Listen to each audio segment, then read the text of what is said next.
Hello, welcome in. Let's have a story.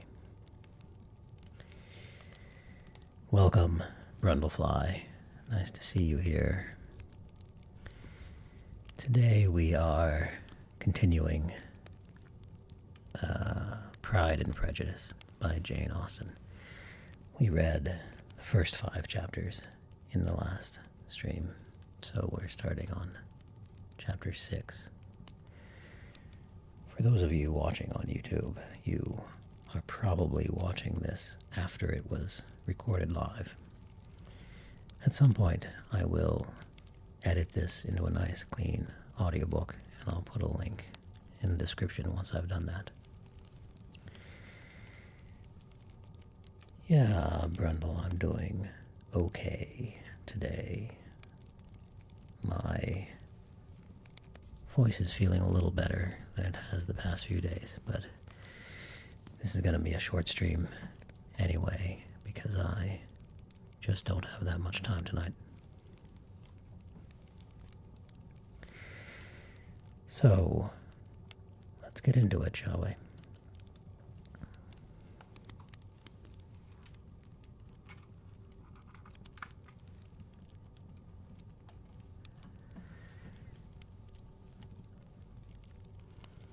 Chapter 6. The ladies of Longbourn soon waited on those of Netherfield. The visit was returned in due form. Miss Bennet's pleasing manners grew on the goodwill of Mrs. Hurst and Miss Bingley. And though the mother was found to be intolerable and the younger sisters not worth speaking to, a wish of being better acquainted with them was expressed towards the 2 eldest. By Jane, this attention was received with the greatest pleasure, but Elizabeth saw superciliousness in their treatment of everybody, hardly excepting even her sister, and could not like them.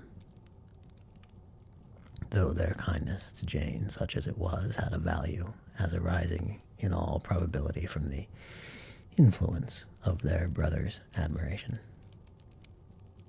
It was generally evident whenever they met that he did admire her, and to her it was equally evident that Jane was yielding to the preference which she had begun to entertain for him from the first, and was, in a way, to be very much in love.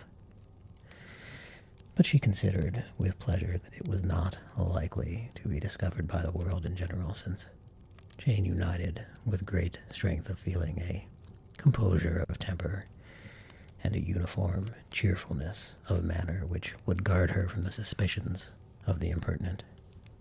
She mentioned this to her friend, Miss Lucas. "It may, perhaps, be pleasant," replied Charlotte, "to be able to impose on the public in such a case, but it is sometimes a disadvantage to be so very guarded.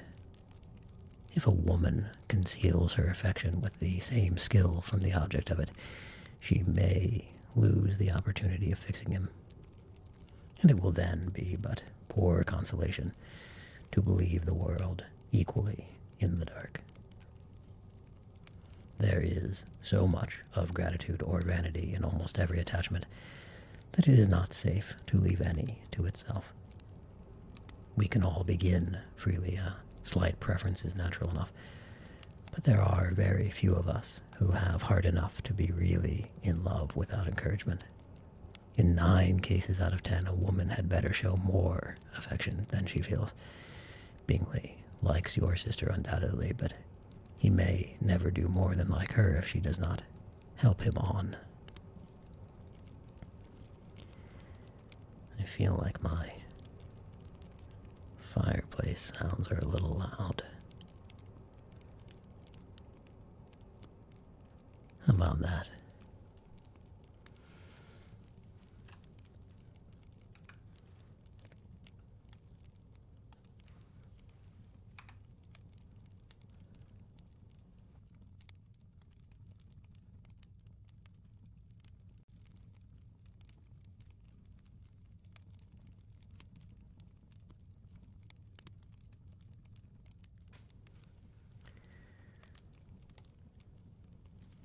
but she does help him on as much as her nature will allow. If I can perceive her regard for him, he must be a simpleton indeed, not to discover it too. Excuse me, I think I need some water.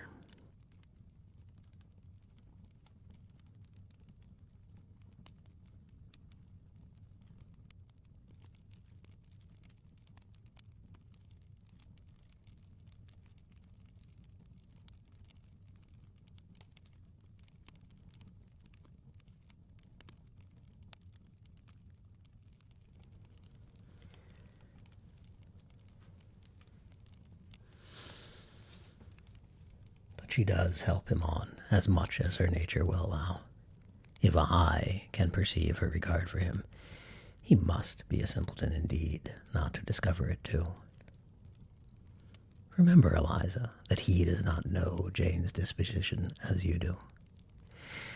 But if a woman is partial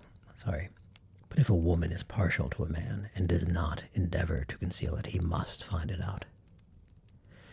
Perhaps he must, if he sees enough of her, but though Bingley and Jane meet tolerably often, it is never for many hours together, and as they always see each other in large, mixed parties, it is impossible that every moment should be employed in conversing together. Jane should, therefore, make the most of every half-hour in which she can command his attention. When she is secure of him, there will be leisure for falling in love, as much as she chooses. Your plan is a good one, replied Elizabeth, where nothing is in question but the desire of being well married. And if I were determined to get a rich husband, or any husband, I dare say I should adopt it. But these are not Jane's feelings. She is not acting by design. And yet, as yet, she cannot even be certain of the degree of her own regard, nor of its reasonableness. She has known him only a fortnight. She danced 4 dances with him at Meryton. She saw him one morning at his house, and has since dined in company with him 4 times. This is not quite enough to make her understand his character. Not as you represent it. Had she merely dined with him, she might only have discovered whether he had a good appetite. But you must remember that 4 evenings have also been spent together, and 4 evenings may do a great deal. Yes, these 4 evenings have enabled them to ascertain that they both like Vincton better than Commerce. But with respect to any other leading characteristic, I do not imagine that much has been unfolded. Well, said Charlotte, I wish Jane success with all my heart, and if she were married to him tomorrow, I should think she had as good a chance of happiness as if she were to be studying his character for a 12-month. Happiness in marriage is entirely a matter of chance.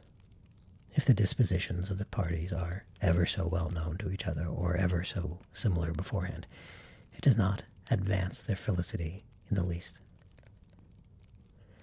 They always continue to grow sufficiently unlike afterwards to have their share of vexation, and it is better to know as little as possible of the defects of the person with whom you are to pass your life. You make me laugh, Charlotte, but it is not sound. You know it is not sound, and that you would never act in this way yourself. Occupied in observing Mr. Bingley's attention to her sister, Elizabeth was far from suspecting that she was herself becoming an object of some interest in the eyes of his friend. Mr. Darcy had, at first, scarcely allowed her to be pretty. He had looked at her without admiration at the ball, and when they next met, he looked at her only to criticize. But no sooner had he made it clear to himself and his friends that she had hardly a good feature in her face than he began to find it was rendered uncommonly intelligent by the beautiful expression of her dark eyes. To this discovery succeeded some others equally mortifying. Though he had detected with a critical eye more than one failure of perfect symmetry in her form, he was forced to acknowledge her figure to be light and pleasing, and in spite of his asserting that her manners were not those of the fashionable world, he was caught by their easy playfulness. Of this she was perfectly unaware. To her he was only the man who made himself agreeable nowhere, and who had not thought her handsome enough to dance with. He began to wish to know more of her, and as a step towards conversing with her himself, attended to her conversation with others. His doing so drew her notice. It was at Sir William Lucas's, where a large party were assembled. "What does Mr. Darcy mean," she said to Charlotte, "by listening to my conversation with Colonel Forster?" "That is a question which Mr. Darcy only can answer. But if he does it any more, I shall certainly let him know that I see what he is about. He has a very satirical eye, and if I do not begin by being impertinent myself, I shall soon grow afraid of him."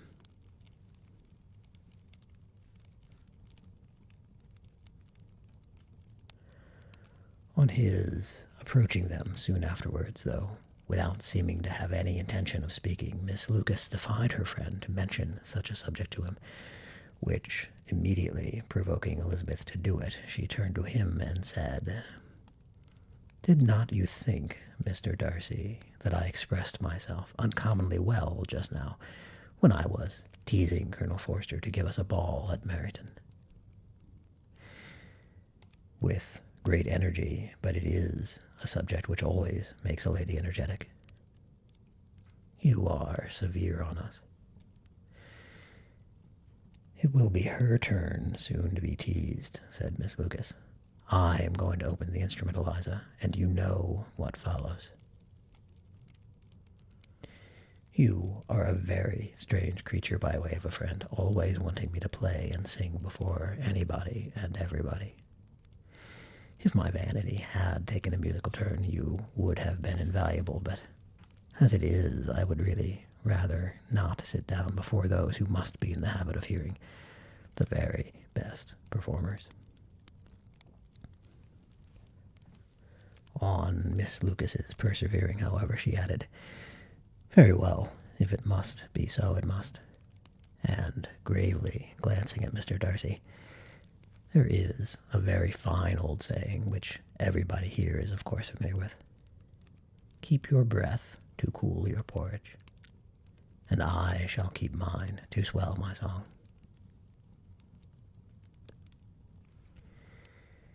Her performance was pleasing, though by no means capital. After a song or two, and before she could reply to the entreaties of several that she would sing again, she was eagerly succeeded at the instrument by her sister Mary, who, having, in consequence of being the only plain one in the family, worked hard for knowledge and accomplishments, was always impatient for display. Mary had neither genius nor taste, and though vanity had given her application, it had given her likewise a pedantic air and conceited manner which would have injured a higher degree of excellence than she had reached. Elizabeth, easy and unaffected, had been listened to with much more pleasure, though not playing half so well, and Mary, at the end of a long concerto, was glad to purchase praise and gratitude by Scotch and Irish airs, at the request of her younger sisters, who, with some of the Lucases and 2 or 3 officers, joined eagerly in dancing at one end of the room.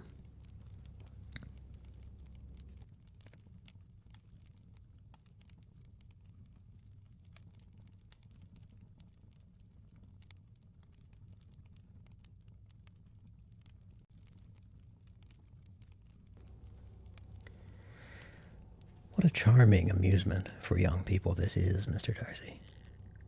There is nothing like dancing, after all.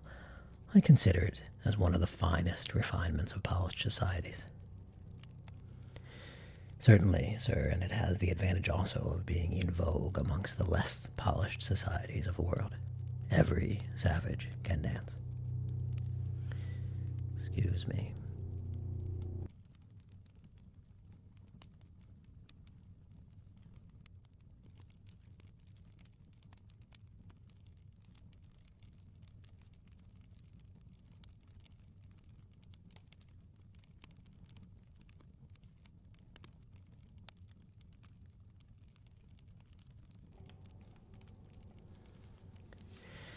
Certainly, sir, and it has the advantage also of being in vogue amongst the less polished societies of the world.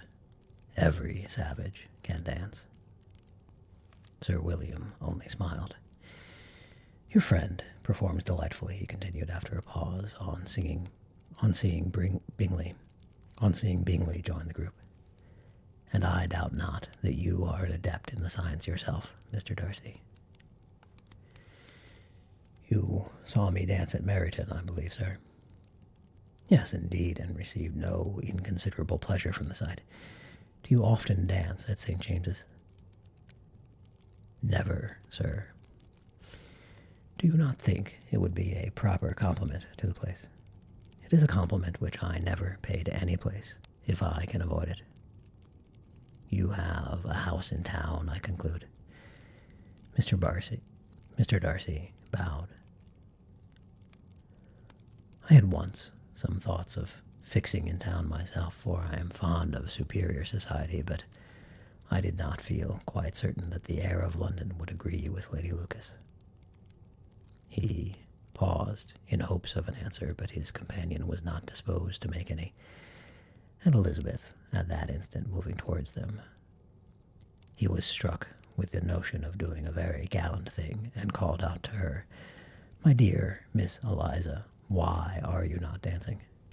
Mr. Darcy, you must allow me to present this young lady to you as a very desirable partner. You cannot refuse to dance, I am sure, when so much beauty is before you." And, taking her hand, he would have given it to Mr. Darcy, who, though extremely surprised, was not unwilling to receive it, when she instantly drew back and said with some discomposure to Sir William, "Indeed, sir, I have not the least intention of dancing. I entreat you not to suppose that I moved this way in order to beg for a partner." Mr. Darcy, with grave propriety, requested to be allowed the honor of her hand, but in vain. Elizabeth was determined, nor did Sir William at all shake her purpose by his attempt at persuasion. "You excel so much in the dance, Miss Eliza, that it is cruel to deny me the happiness of seeing you. And though this gentleman dislikes the amusement in general, he can have no objection, I am sure, to oblige us for 1/2 hour. "Mr. Darcy is all politeness," said Elizabeth, smiling. "He is, indeed, but considering the inducement, my dear Eliza, we cannot wonder at his complaisance, for who would object to such a partner?" Elizabeth looked archly and turned away. Her resistance had not injured her with the gentleman, and he was thinking of her with some complacency when thus accosted by Miss Bingley. "I can guess the subject of your reverie." "I should imagine not." "You are considering how insupportable it would be to pass many evenings in this manner, in such society, and indeed I am quite of your opinion. I was never more annoyed. The insipidity, and yet the noise, the nothingness, and yet the self-importance of all these people. What would I give to hear your strictures on them?" "Your conjecture is totally wrong, I assure you. My mind was more agreeably engaged. I have been meditating on the very great pleasure which a pair of fine eyes in the face of a pretty woman can bestow." Miss Bingley immediately fixed her eyes on his face, and desired he would tell her what lady had the credit of inspiring such reflections. Mr. Darcy replied with great intrepidity, Miss Eliza Bennet. Miss Elizabeth Bennet, sorry. Miss Elizabeth Bennet. Miss Elizabeth Bennet, repeated Miss Bingley. I am all astonishment. How long has she been such a favorite? And pray, when am I to wish you joy? That is exactly the question which I expected you to ask. A lady's imagination is very rapid. It jumps from admiration to love, from love to matrimony, in a moment. I knew you would be wishing me joy. Nay, if you are so serious about it, I shall consider the matter as absolutely settled.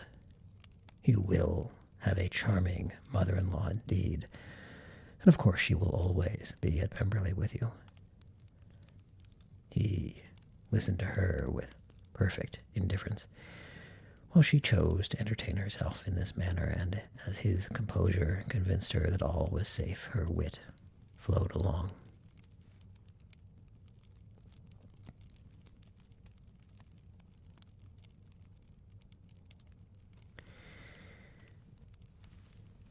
Chapter 7. Mr. Bennet's property consisted almost entirely in an estate of 2,000 a year, which, unfortunately for his daughters, was entailed in default of heirs male on a distant relation, and their mother's fortune, though ample for her situation in life, could but ill supply the deficiency of his. Her father had been an attorney emeritus and had left her £4,000. She had a sister married to a Mr. Phillips, who had been a clerk to their father and succeeded him in the business, and a brother settled in London in a respectable line of trade. The village of Longbourn was only 1 mile from Meryton, a most convenient distance for the young ladies who were usually tempted thither 3 or 4 times a week to pay their duty to their aunt and to a milliner's shop just over the way. The 2 youngest of the family, Catherine and Lydia, were particularly frequent in these attentions. Their minds were more vacant than their sisters', and when nothing better offered, a walk to Meryton was necessary to amuse their morning hours and furnish conversation for the evening. And however bare of news the country in general might be, they always contrived to learn some from their aunt. At present, indeed, they were well supplied both with news and happiness by the recent arrival of a militia regiment in the neighborhood. It was to remain the whole winter, and Meryton was the headquarters.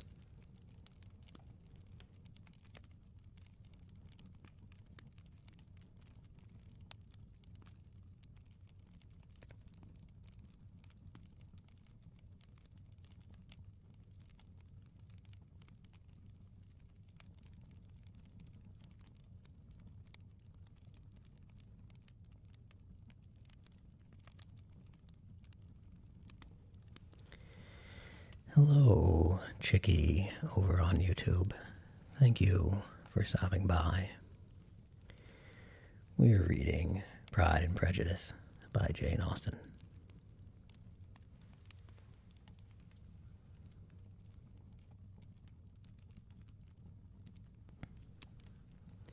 I enjoyed your stream over on Twitch earlier. It was very comfy. Made it hard for me to do my work, as you were quite effectively putting me to sleep.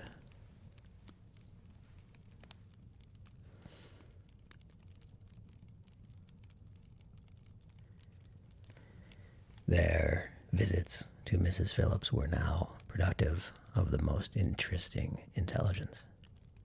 Every day added something to their knowledge of the officers' names and connections. Their lodgings were not long a secret, and at length they began to know the officers themselves. Mr. Phillips visited them all, and this opened to his nieces a source of felicity unknown before. They could talk of nothing but officers and Mr. Bingley's large fortune, the mention of which gave animation to their mother, was worthless in their eyes when opposed to the regimentals of an ensign.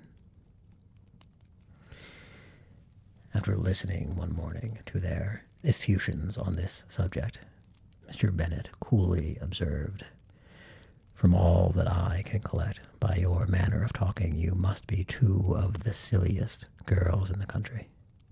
I have suspected it some time, but I am now convinced." "Hello, Cookie. Welcome in. Thanks for stopping by."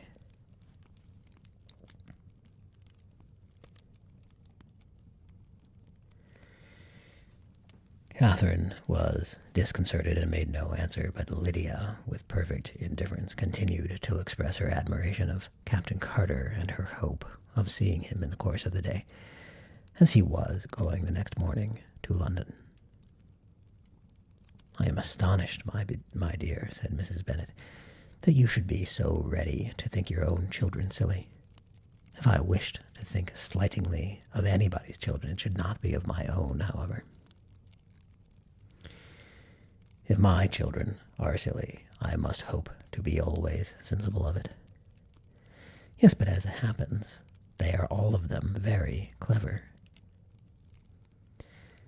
This is the only point, I flatter myself, on which we do not agree. I had hoped that our sentiments coincided in every particular, but I must so far differ from you as to think our two youngest daughters uncommonly foolish."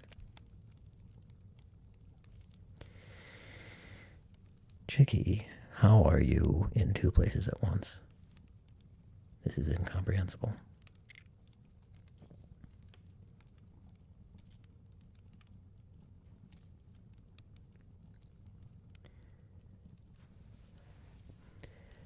"My dear Mr. Bennet, you must not expect such girls to have the sense of their father and mother.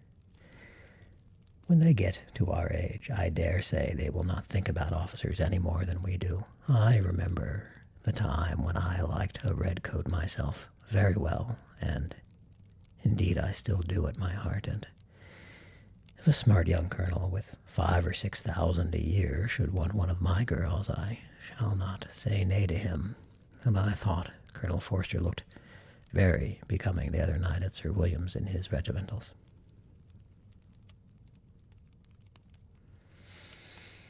"Mamma," cried Lydia, "my aunt says that Colonel Forster and Captain Carter do not go so often to Miss Watson's as they did when they first came. She sees them now very often standing in Clark's library." Mrs. Bennet was prevented replying by the entrance of the footman with a note for Miss Bennet. It came from Netherfield, and the servant waited for an answer. Mrs. Bennet's eyes sparkled with pleasure, and she was eagerly calling out while her daughter read. "Well, Jane, who is it from? What is it about? What does he say? Well, Jane, make haste and tell us. Make haste, my love." "It is from Miss Bingley," said Jane, and then read it aloud. "My dear friend, if you are not so compassionate as to dine today with Louisa and me, we shall be in danger of hating each other for the rest of our lives. For a whole day's tete-a-tete between two women can never end without a quarrel. Come as soon as you can on the receipt of this. My brother and the gentlemen are to dine with the officers. Yours ever, Caroline Bingley."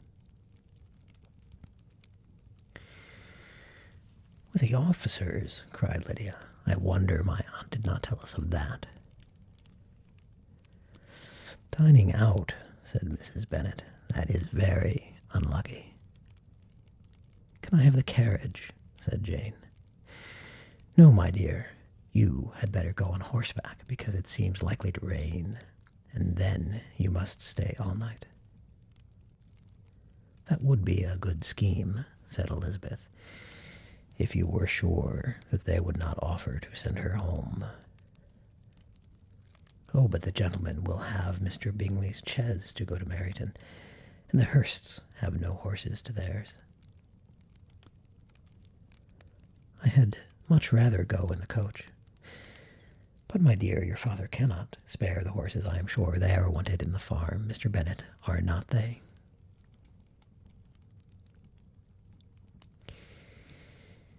They are wanted in the farm much oftener than I can get them. But if you have got them today, said Elizabeth, my mother's purpose will be answered. She did, at last, extort from her father an acknowledgment that the horses were engaged. Jane was, therefore, obliged to go on horseback, and her mother attended her to the door with many cheerful prognostics of a bad day. Her hopes were answered. Jane had not been gone long before it rained hard. Her sisters were uneasy for her, but her mother was delighted. The rain continued the whole evening without intermission. Jane certainly could not come back.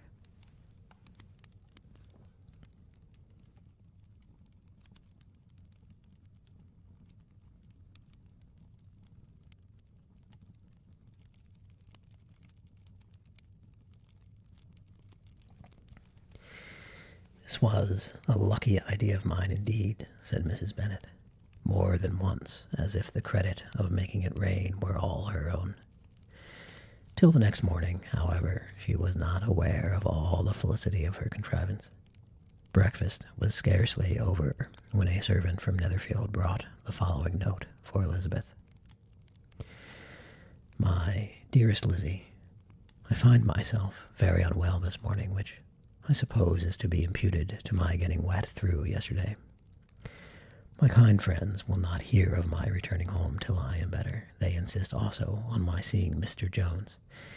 Therefore, do not be alarmed if you should hear of his having been to me. And, excepting a sore throat and a headache, there is not much the matter with me. Yours, etc.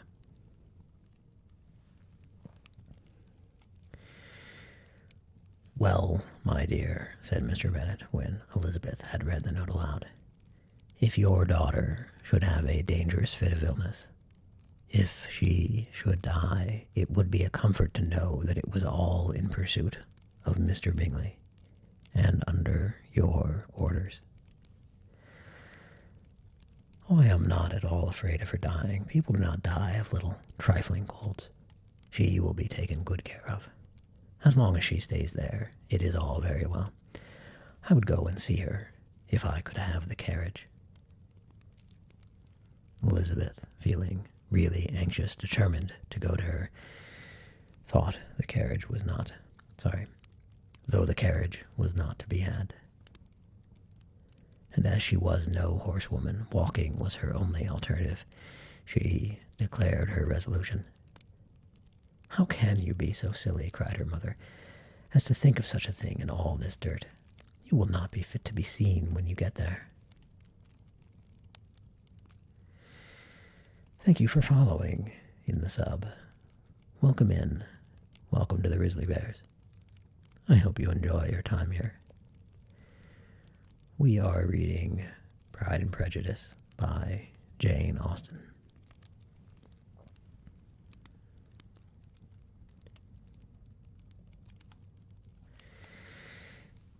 I shall be very fit to see Jane, which is all I want.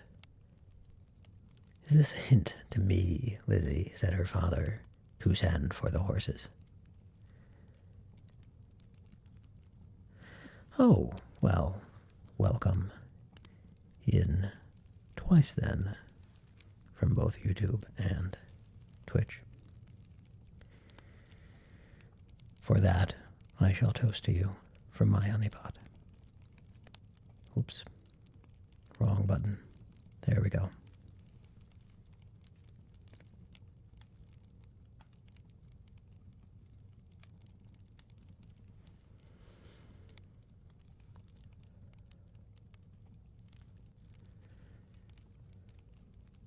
Alrighty, where was I?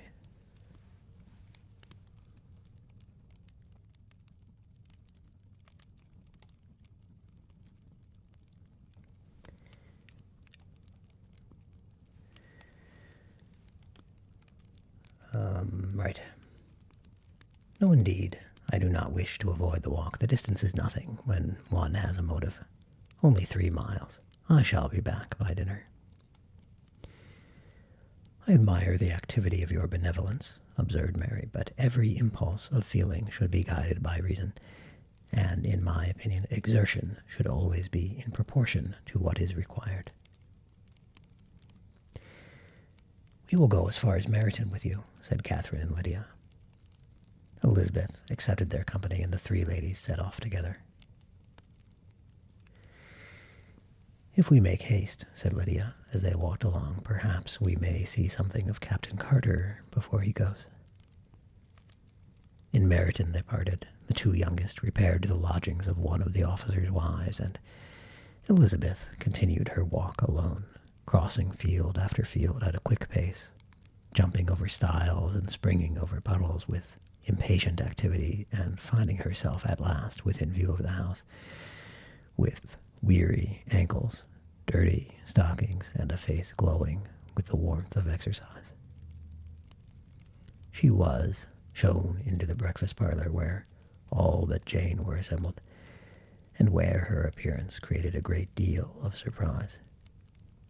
That she should have walked 3 miles so early in the day in such dirty weather and by herself was almost incredible to Mrs. Hurst and Miss Bingley, and Elizabeth was convinced that they held her in contempt for it.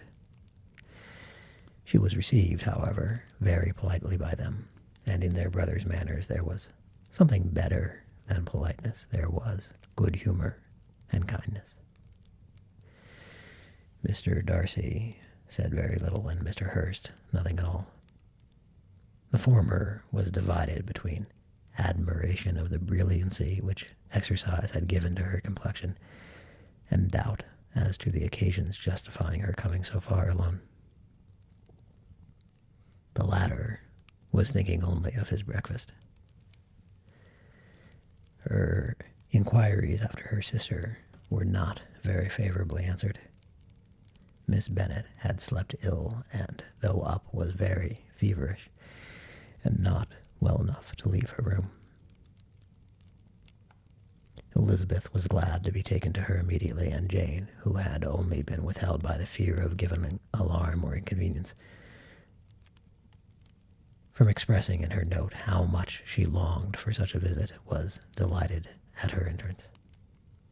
She was not equal, however, to much conversation, and when Miss Bingley left them together, could attempt little beside expressions of gratitude for the extraordinary kindness she was treated with.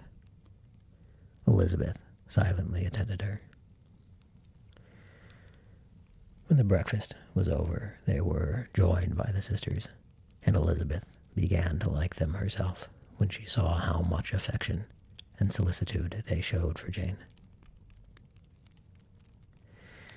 The apothecary came, and having examined his patient, said, as might be supposed, that she had caught a violent cold, and that they must endeavor to get the better of it, advised her to return to bed, and promised her some draughts. The advice was followed readily, for the feverish symptoms increased, and her head ached acutely. Elizabeth did not quit her room for a moment, nor were the other ladies often absent. The gentlemen being out, they had, in fact, nothing to do elsewhere. When the clock struck 3, Elizabeth felt that she must go, and very unwillingly said so. Miss Bingley offered her the carriage, and she only wanted a little pressing to accept it, when Jane testified such concern at parting with her that Miss Bingley was obliged to convert the offer of the chaise into an invitation to remain at Netherfield for the present. Elizabeth most thankfully consented, and a servant was dispatched to Longbourn to acquaint the family with her stay and bring back a supply of clothes.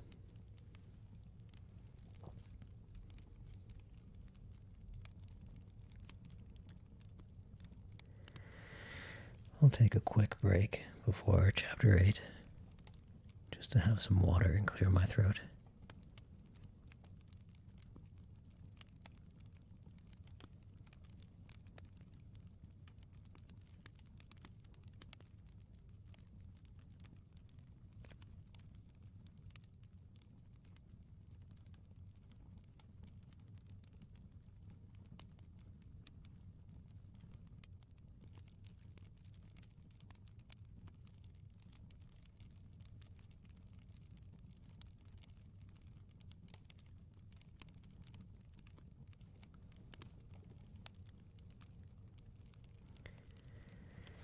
Chapter 8. At 5 o'clock, the two ladies retired to dress, and at 6:30, Elizabeth was summoned to dinner. To the civil inquiries which then poured in, and amongst which she had the pleasure of distinguishing the much superior solicitude of Mr. Bingley, she could not make a very favorable answer. Jane was by no means better. The sisters, on hearing this, repeated 3 or 4 times how much they were grieved, how shocking it was to have a bad cold, and how excessively they disliked being ill themselves, and then thought no more of the matter. And their indifference towards Jane, when not immediately before them, restored Elizabeth to the enjoyment of all her original dislike. Their brother, indeed, was the only one of the party whom she could regard with any complacency. His anxiety for Jane was evident, and his intentions to herself most pleasing, and they prevented her feeling herself so much an intruder as she believed she was considered by the others. She had very little notice from any but him. Miss Bingley was engrossed by Mr. Darcy, her sister scarcely less so, and as for Mr. Hurst, by whom Elizabeth sat, he was an indolent man, who lived only to eat, drink, and play at cards, who, when he found her prefer a plain dish to a ragout, had nothing to say to her.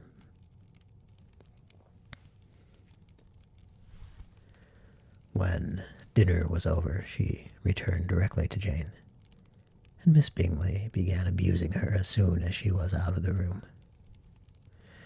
Her manners were pronounced to be very bad indeed, a mixture of pride and impertinence. She had no conversation, no style, no taste, no beauty. Mrs. Hurst thought the same, and added, "She has nothing, in short, to recommend her, but being an excellent walker. I shall never forget her appearance this morning. She really looked almost wild." "She did indeed, Louisa. I could hardly keep my countenance. Very nonsensical to come at all. Why must she be scampering about the country because her sister had a cold? Her hair so untidy, so blousy. Yes, and her petticoat. I hope you saw her petticoat. 6 inches deep in mud, I am absolutely certain, and the gown, which had been let down to hide it, not doing its office." "Your picture may be very exact, Louisa," said Bingley, "but this was all lost upon me. I thought Miss Elizabeth Bennet looked remarkably well when she came into the room this morning. Her dirty petticoat quite escaped my notice." "You observed it, Mr. Darcy, I am sure," said Miss Bingley, "and I am inclined to think that you would not wish to see your sister make such an exhibition." "Certainly not." To walk 3 miles, or 4 miles, or 5 miles, or whatever it is, above her ankles in dirt, and alone, quite alone, what could she mean by it? It seems to me to show an abominable sort of conceited independence, a most country-town indifference to decorum. "It shows an affection for her sister that is very pleasing," said Bingley. "I am afraid, Mr. Darcy," observed Miss Bingley in a half-whisper, "that this adventure has rather affected your admiration of her fine eyes." "Not at all," he replied. "They were brightened by the exercise." A short pause followed this speech, and Mrs. Hurst began again. "I have an excessive regard for Jane Bennet. She is really a very sweet girl, and I wish with all my heart she were well settled. But with such a father and mother, and such low connections, I am afraid there is no chance of it." "I think I have heard you say that their uncle is an attorney in Meryton." "Yes, and they have another who lives somewhere near Cheapside." "That is capital," added her sister, and they both laughed heartily. If they had uncles enough to fill all Cheapside, cried Bingley, it would not make them one jot less agreeable. But it must very materially lessen their chance of marrying men of any consideration in the world, replied Darcy.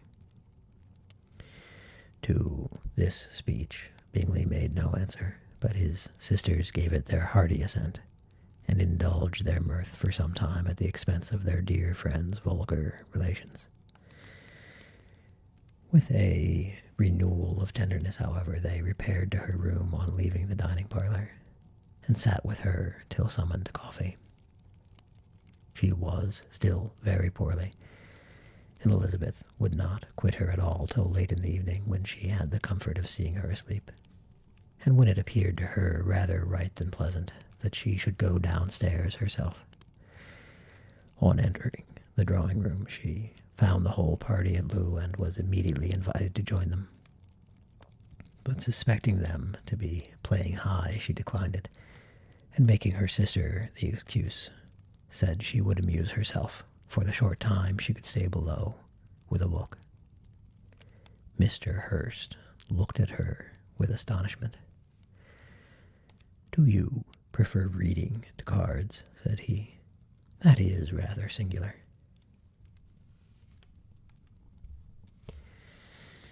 "Miss Eliza Bennet," said Miss Bingley, "despises cards. She is a great reader, and has no pleasure in anything else." "I deserve neither such praise nor such censure. Excuse me."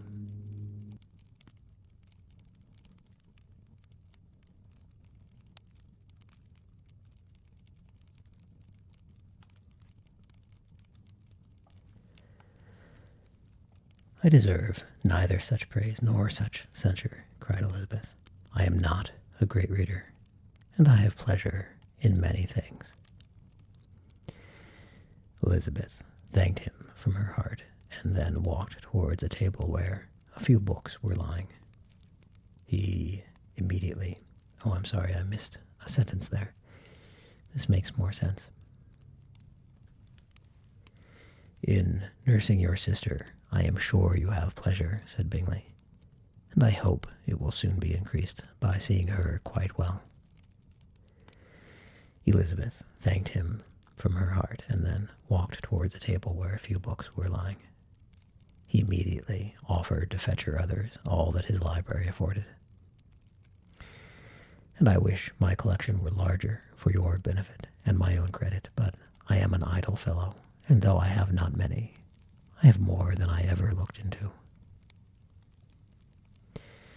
Elizabeth assured him that she could suit herself perfectly with those in the room. "I am astonished," said Miss Bingley, "that my father should have left so small a collection of books. What a delightful library you have at Pemberley, Mr. Darcy." "It ought to be good," he replied. "It has been the work of many generations." "And then you have added so much to it yourself. You are always buying books." "I cannot comprehend the neglect of a family library in such days as these." "Neglect? I am sure you neglect nothing that can add to the beauties of that noble place. Charles, when you build your house, I wish it may be half as delightful as Pemberley. I wish it may. But I would really advise you to make your purchase in that neighborhood and take Pemberley for a kind of model. There is not a finer county in England than Derbyshire." "With all my heart I will buy Pemberley itself if Darcy will sell it." "I am talking of possibilities, Charles. Upon my word, Caroline, I should think it more possible to get Pemberley by purchase than by imitation." Elizabeth was so much caught by what passed as to leave her very little attention for her book, and soon laying it wholly aside, she drew near the card table and stationed herself between Mr. Bingley and his eldest sister to observe the game.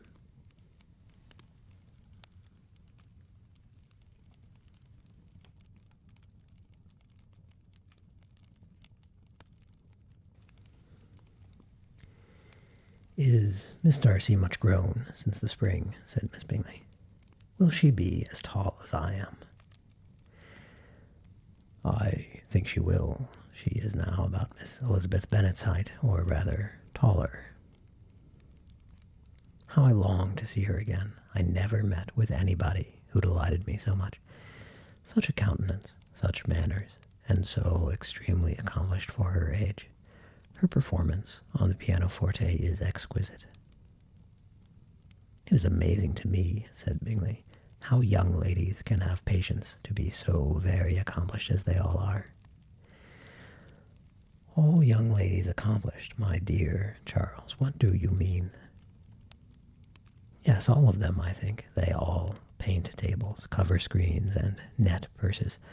I scarcely know anyone who cannot do all this. And I am sure I never heard a young lady spoken of for the first time without being informed that she was very accomplished." "Your list of the common extents of accomplishments," said Darcy, "has too much truth.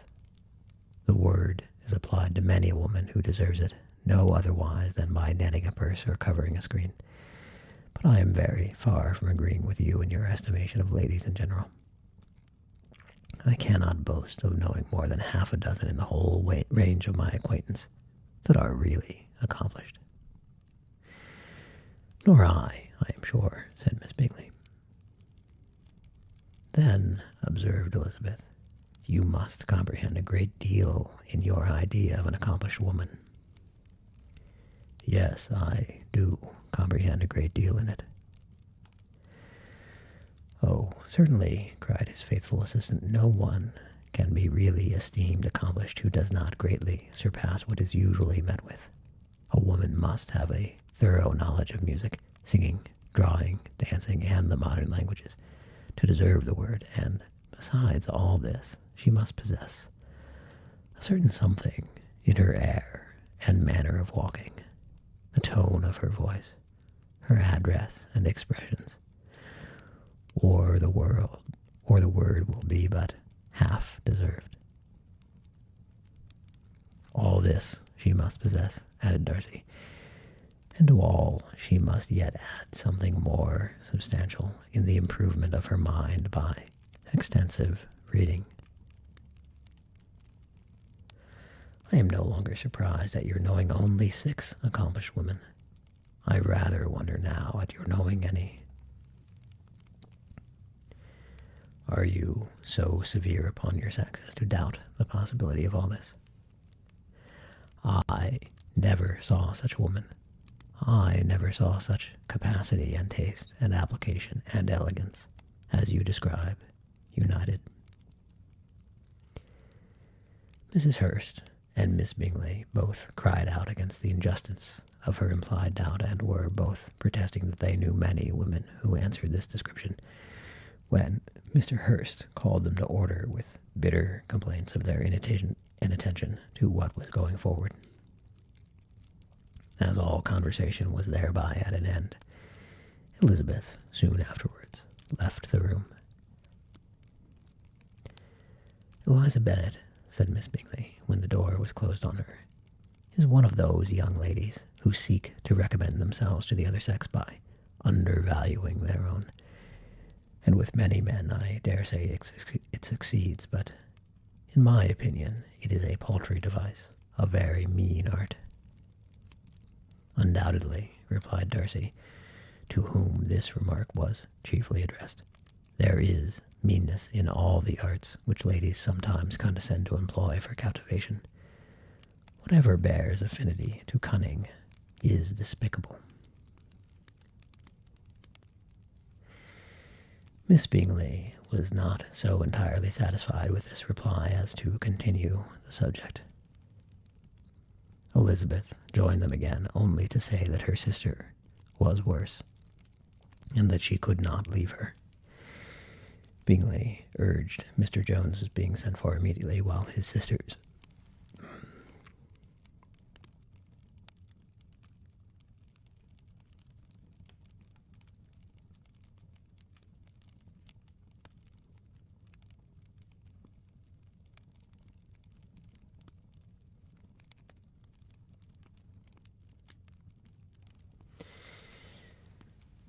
Excuse me, I think I'm going to have to probably end the stream after I finish this chapter, as my voice is getting worse.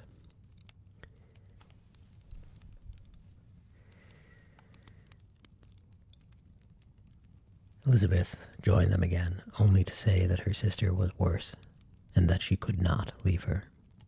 Bingley urged Mr. Jones's being sent for immediately, while his sisters, convinced that no country advice could be of any service, recommended an express to town for one of the most eminent physicians.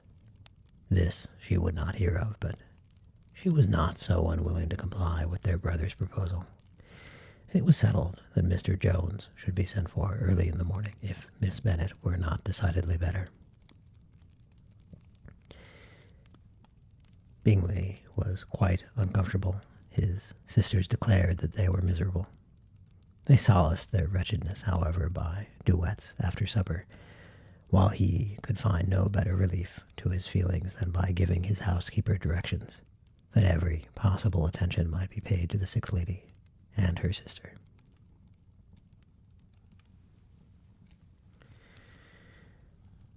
All right. I wish I could continue tonight, but I fear that my voice is not really up to it. So we will stop there and pick up with chapter 9 at my next stream, which will be... Oh, I'm looking for my phone, and it's right in front of me, filming me. My next stream will be possibly this weekend.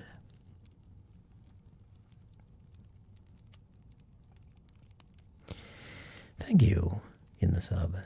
I'm glad you came, and I'm glad that you are enjoying them.